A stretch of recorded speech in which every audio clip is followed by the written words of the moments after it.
27 Storm Track weather with Chief Meteorologist Cameron Hopman. Well, we have our own concerns of potentially severe storms here at home in southern Wisconsin. The National Weather Service issuing tornado watches as well as a severe thunderstorm watch in effect for the southwestern half of the region through about midnight. You can see Grant, Richland counties under that tornado watch. That's the yellow on your screen. Iowa, Lafayette, Rock, Greene counties under that severe thunderstorm watch. The pink that extends in the parts of Illinois. Now, as of right now, things are fairly quiet here at home. We haven't dealt with much in the way of inclement weather throughout the day. A few light showers here and there. You can again, though, see those watches extending further off to the southeast and back out west. In fact, it's the west that we're seeing the greatest threat of potentially strong to severe storms as of right now. All those yellow boxes, your tornado watch extending out to the areas south of Minneapolis, where we have 2 tornado warnings currently in effect for south central Minnesota. That storm system is what is triggering all these watches and eventually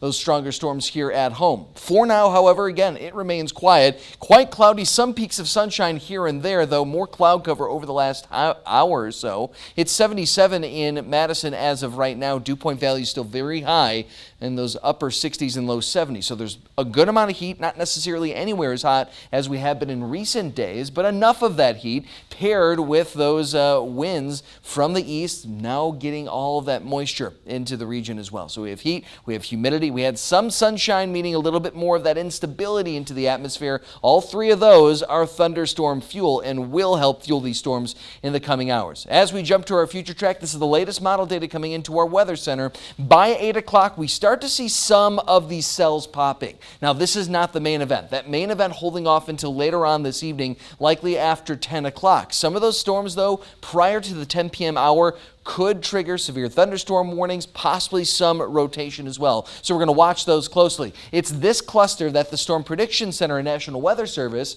is concerned about generating the damaging wind threat, the hail threat, the tornadic threat as well. But our overall greatest threat from these storms won't be hail, won't be winds, won't likely be that tornadic threat. No, it will be the flooding concerns. But we'll get to that here in a moment. Let's talk about that severe weather threat. The Storm Prediction Center showing that the majority of the region under that slight risk of severe weather, that is a 2 out of 5 on that threat index, especially between 7 p.m. and about midnight. That'll be the greatest threat for potentially severe storms, that 5-hour stretch.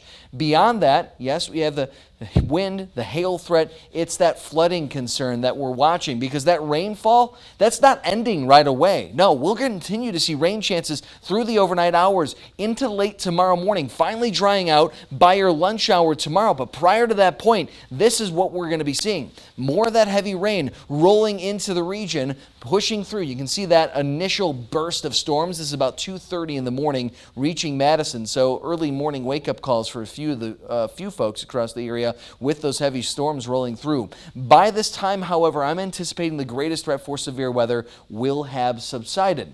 Moving forward, by about 5 o'clock, we're looking at the worst of those storms east of us, but lingering rain chances throughout the late morning, and again, possibly as late as our lunch hour, leaving some areas with more than 2 inches potentially of rainfall. Anywhere you're seeing purple on your screen is an indicator of 2+ inches of potential rain over the next several hours. Madison, latest model data showing about 1.7 inches of rainfall. And there's your green on your screen, that flood watch remaining in effect through 7 o'clock in the morning. Now, once we get towards Tuesday afternoon, the rainfall subsides. The sun comes back out, and high temperatures tomorrow only reaching the low 70s. In fact, if this forecast holds, we are looking at our coolest day in more than a month. 77, your high temperature on Wednesday under plenty of sunshine. Thursday, 79, 78 Friday, Saturday. As of right now, look at that, 75 and sunny to kick off the weekend ahead. The temperatures look great. Temperatures don't look too bad. Again, high temperatures the last few days have been brutal. Yeah. Feels like temperatures in the low 90s, and it's all that heat and humidity that's really sat around the last couple of days that's going to help fuel these storms over the next few hours. Okay, keeping an eye on it. Be on top of it. Yes, we will. Thank you, Cam. Yep.